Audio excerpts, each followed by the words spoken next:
How to configure TP-Link Omada True Wi-Fi 6 here on Gigabyte access point step by step in this video. So connect the outdoor to a PoE, ensure your computer is on the same network as EAP here. Optionally download the Omada app from Google Play.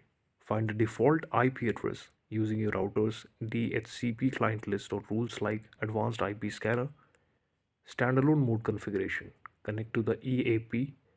Plug the EAP650 outdoor into a PoE switch. Connect your PC to the same network. Open a browser and go to the website I'm showing you on the screen.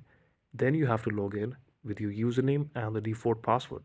You will be prompted to create a new one. Step 3 will be basic setup. Go to wireless SSID setting, set your Wi-Fi name, set the Wi-Fi password. Optionally go to the network setting to assign a static IP. Then save the setting. Click Save to apply your changes.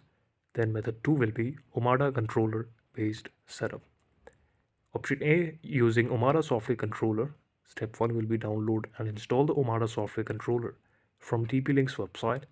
Launch it and access the same website as mentioned here.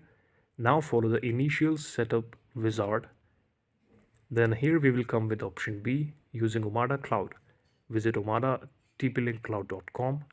Log in or create a TP-Link ID. Add your EAP650 using the device UID found on the label. Then, using Omada hardware controller, connect the hardware controller to your device. Access it via IP address or use the Omada app. Then adopt the EAP650. Your controller will detect the as pending. Click Adopt.